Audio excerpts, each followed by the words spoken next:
So the Clone Wars was a wide-spanning conflict which saw millions of clone troopers battle it out against an army of battle droids so vast that they outnumbered the clones 100 to 1. In such a large war, there's no surprise that not everybody was on the same page as far as why they were doing what they were doing, or even agreed with the fact that they were doing it to begin with. In an old standalone comic, we get a good look at how certain clones felt, as well as how the respected non-clone personnel dealt with going to war. I'm about to break it all down, so be sure to smash the like and subscribe buttons, and let's get into it. Our story kicks off with a clone removing his helmet to clean it when he's referred to as Banks by one of his brothers. He despises this name, however, and reminds the trooper that he is their sergeant, to which they reply that maybe they should start calling him Sergeant Shiny since he's so often cleaning his gear. As soon as they exit the ship, it'll get covered in sand, dirt, mud, and who knows what else. The sergeant quickly puts the trooper in his place, noting that by his appearance, he seems to have experienced his fair share of battles. So he should be more than familiar with the many protocols of the Grand Army of the Republic, including that their gear must be in tip-top shape. Threatening to give him a boring assignment if he doesn't comply, the trooper with the jokes, Psych, drops his acts of bravado and goes silent. A fellow clone trooper, another one with experience, asks the sergeant how many clone squadrons he's commanded up to this point, since he seems rigid enough to be fresh out of Camino.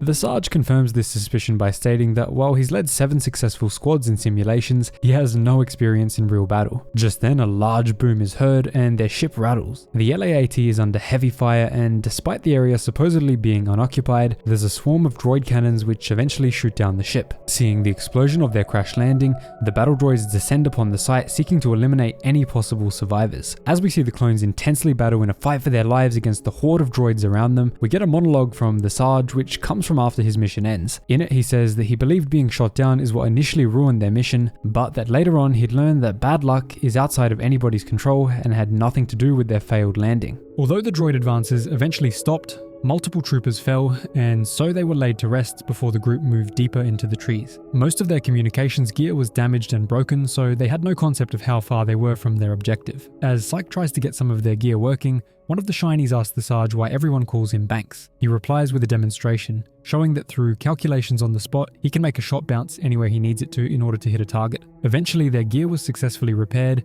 and they contacted their commanding officer, a man known as Kishpar. He informs them that they're 20 kilometers of enemy territory away from their objective, as well as the fact that they have 18 hours to traverse that distance and finish the mission, or they'll be left for dead by the Republic. They need to take over the world of Osnek in order for the Republic to have a firm grasp on the sector, but the droids have realized this and deployed tons of their troops to take it over instead. The locals refuse to help either the clones or the droids, but Republic intelligence agents have found what appears to be a separatist command center within their capital city.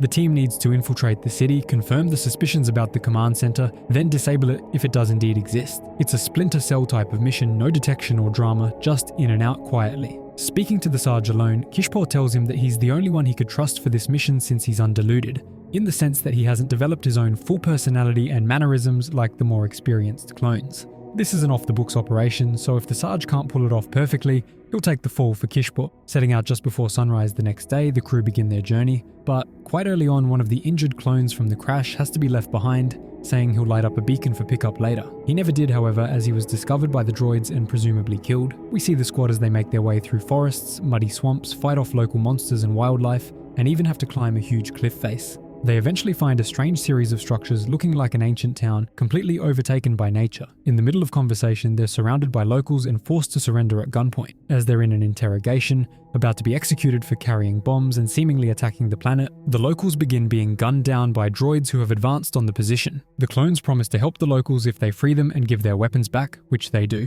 A while into the fighting, some of the clones stay behind to deal with the droids, as well as kill the locals once the fight is done, while the Sarge, Sykes, and Ghost continue with the mission. They encounter an unscalable formation built into a cliff face, so they kill some guards near a hatch and descend into the complex tunnel network built by the natives. Sarge, looking back at this event later, recalls that they had no idea if the droids or local guards had been alerted to their presence, but that the very few patrols spotted should have been a sign that something was wrong, but they were preoccupied with being as silent as possible. They were too focused on their job and missed the bigger picture. They begin to investigate the interior of where the command center is supposedly located, but they find nothing. Sykes remarks about how strange this is when he's gunned down in cold blood by Ghost. When the Sarge is stunned by this horrific act, Ghost states that Sykes wasn't in on it, referring to their true plan, which was not to destroy a command center and secure the building, but instead to blow it up.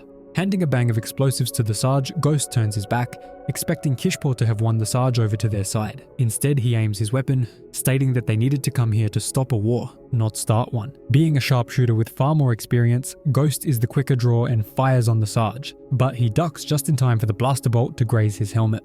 As the Sarge advances on Ghost's position, hearing him activating one of the bombs, they speak about the nature of clones and how they aren't meant to grow old enough to retire. They're programmed to die in battle young, but that doesn't always happen. Turning the corner to shoot Ghost, Sarge is fooled and finds nothing but a thermal detonator which explodes right in front of him. Ghost reveals that his goal is for the planet to desert the Republic and side with the Separatists, but as he tries to beat the Sarge to death, he lets off one of his infamous bank shots and kills his brother, with him collapsing on top of him.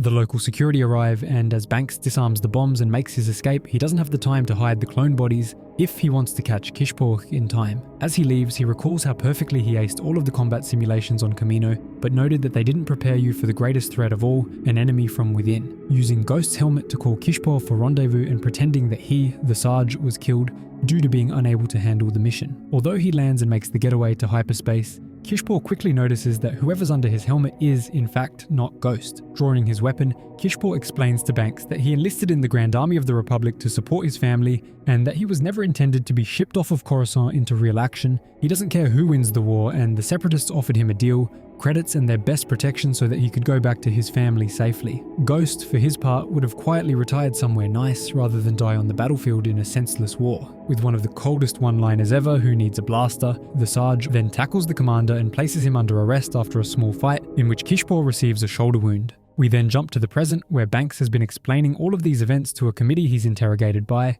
and it's revealed that although his squad did something terrible and possibly ruined the Republic's relationship with the planet permanently, he acted bravely under immense difficulty and took matters into his own hands when his superior lost the plot, so he was rotated into a new unit and allowed to continue going on missions. As for Kishpor, he will go on trial for treason as soon as he recovers from the ordeal. Reporting into his new squad, Banks embraces the name he used to hate being called, saying there's no better place to be than the Grand Army of the Republic. I thought this was a fascinating comic, so I really wanted to cover it. Recently, in canon, we've seen a similar kind of issue pop up in the Bad Batch. Now that the Empire doesn't need the old clone troopers from the old wars, they've forcibly retired them, presumably just giving them a release paycheck and letting them go off to wherever they please, to be forgotten about as we see a begging clone in the Kenobi show. This comic was well ahead of its time, and it's definitely a story where we can understand and maybe even sympathize with Ghost and Kishpor, but we obviously identify their actions as wrong and immoral. Still, it's very tragic indeed that the clones, at least in Legends, were all phased out by 5 years before A New Hope, with many of them dying of old age or in battle, and who knows what would have come of those few who managed to live until they were kicked out of service. If you enjoyed the video, please smash the like button and let me know if you want more comic videos like this. Subscribe for weekly awesome Star Wars content, and drop a "Thank Mr. Banks" in the comments down below to honor this legendary clone sergeant.